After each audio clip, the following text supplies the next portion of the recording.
আসসালামু আলাইকুম, welcome to my channel Shayan's mini blog and cooking. আজকে আমি আপনাদের সাথে বুটের হালুয়া রেসিপিটা খুবই সহজভাবে শেয়ার করব। প্রথমে এখানে আমি 1 কাপ বুটের ডাল নিয়েছি। বুটের ডালগুলো কিন্তু আমি আগে থেকে পানি দিয়ে সিদ্ধ করে নিয়েছি। তারপর বুটের ডালগুলো পাটায় বেটে নিয়েছি। আপনারা চাইলে কিন্তু এটাকে ব্লেন্ডার করতে পারেন। পানি ছাড়াই কিন্তু শুকনা শুকনা করে আমি বেটে নিয়েছি। এখন চুলায় একটা প্যান বসিয়ে তাতে দিয়ে দিলাম 1/2 কাপ পরিমাণ ঘি, 2টা তেজপাতা, 2-3 টুকরো দারচিনি ও 2-3টা এলাচ দিয়ে ভালো করে একটু ভেজে নিব। আপনারা চাইলে কিন্তু রান্নার তেল দিয়েও এই হালুয়াটা করতে পারবেন, কিন্তু ঘি দিলে বেশি মজা হয়। হালকা ভাজা হয়ে আসলেই বেটে রাখা ডালটা দিয়ে ঘিয়ের সাথে ভালো করে নেড়েচেড়ে মিশিয়ে নিব। চুলার জালটা কিন্তু মিডিয়াম টু লো রেখে এই রান্নাটা করতে হবে, আর অনবরত নাড়াচাড়া করতে হবে, তা না হলে নিচে দিয়ে লেগে গেলে কিন্তু হালুয়ার স্বাদটা ভালো আসবে না। আর এর জন্য আমি এখানে ননস্টিকের ফ্রাই প্যানটা ব্যবহার করেছি।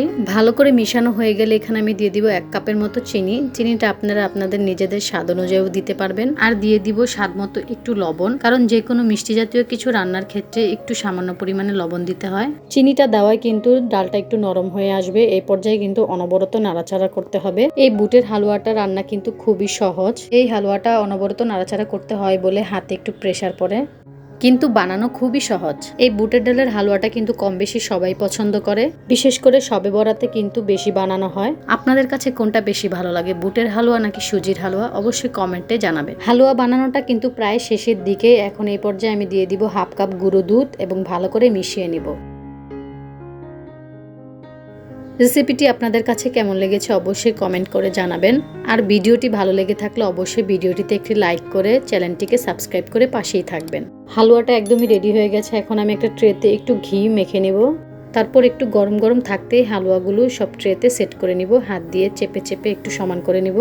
আর উপর দিয়ে দিব একটু কাজু বাদাম ও পেস্তা বাদাম কুচি। এখন রেস্টে রেখে দিব 2 ঘন্টার জন্য। 2 ঘন্টা পর এটা ঠান্ডা হয়ে আসলে ছুরির সাহায্যে ছোট ছোট করে পিস করে কেটে নিব এবং সবশেষে দিয়ে দিব কিশমিশ। এই বুটের ডালের হালুয়াটা বানানো যেমন সহজ, খেতেও কিন্তু খুবই মজা। আপনারাও বাসায় অবশ্যই ট্রাই করবেন। আরও নতুন নতুন ভিডিও বা রেসিপি পেতে অবশ্যই আমার চ্যানেলটিকে সাবস্ক্রাইব করতে ভুলবেন না। সবাই ভালো থাকবেন, সুস্থ থাকবেন। আল্লাহ হাফেজ।